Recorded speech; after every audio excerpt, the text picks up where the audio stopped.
Au tour de Lidl de proposer bientôt de baisser le prix de sa baguette de 35 à 29 centimes d'euros.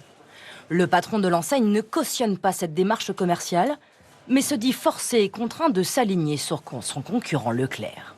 Un accident de voiture a eu lieu près du lac de Chalain, impliquant 5 lycéens, dont 4 mineurs. La conductrice de 19 ans aurait perdu le contrôle sur une plaque de verglas. Le véhicule a ensuite chuté de 10 mètres avant d'atterrir dans le lac. Un des passagers a réussi à prévenir les secours et est aujourd'hui hors de danger. Les 4 autres jeunes n'ont pas survécu. On est dans un marché concurrentiel tel qu'on ne peut pas, Lidl, mais même Carrefour, U ou les autres, ne peuvent pas être 6 centimes, 18% plus cher que Leclerc. Ne nous y trompons pas, la situation sanitaire est encore tendue. Le nombre d'hospitalisations reste très élevé et le nombre de cas détectés est encore en sensible augmentation. Ça devient un véritable sketch. C'est-à-dire que la loi sur le pass vaccinal n'est même pas en application. Elle est encore devant le Conseil constitutionnel que... À compter donc du mercredi 2 février, tous les équipements, notamment sportifs et culturels, qui accueillent du public assis pourront retrouver un fonctionnement à pleine capacité. Le gouvernement qui a fait un cinéma absolument incroyable, anxiogène, en expliquant que c'était limite la fin du monde et qu'on devait accepter de limiter l'intégralité de nos libertés, vient nous expliquer qu'il va procéder à la levée d'un certain nombre de contraintes. Le port du masque ne sera plus exigé en extérieur. À compter du mercredi 16 février, nous lèverons les autres mesures.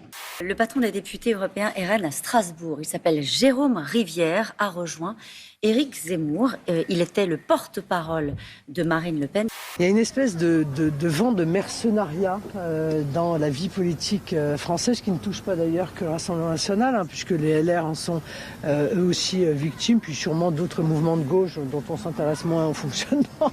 Il faut s'interroger sur les motivations de ce monsieur qui file vers un navire en perdition. C'est-à-dire qu'il quitte une candidate... Au moins, on ne peut pas lui reprocher d'aller à la soupe. Oui, effectivement, j'ai fait ce choix qui est un choix difficile, compliqué. Quand vous présidez une délégation de 23 députés, c'est le seul poste institutionnel du Rassemblement national.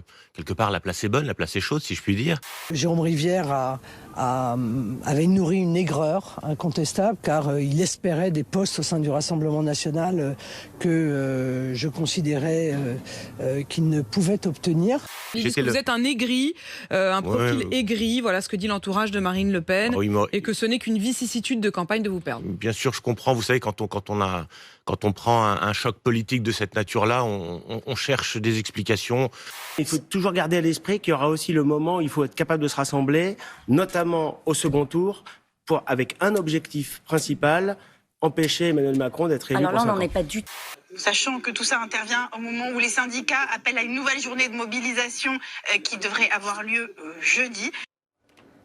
Alors, expliquez pourquoi cette séquence fait polémique. Des Français en maillot de bain en train de danser, de se tartiner de crème solaire sur Vamos à la Playa, Luna, action militante. Cette journaliste de l'émission qui s'appelle Anna Cabana, pour ceux qui l'ignorent, eh bien c'est la femme de Jean-Michel Blanquer qu'il a épousée il y a quelques jours. Donc en fait, quand elle anime ce débat sur les vacances de son mari, en fait ce sont les vacances auxquelles elle a elle-même participé. Ce n'était pas une fête, c'était une séance de travail. Okay. Et là nous allons devoir faire une pause pour dîner.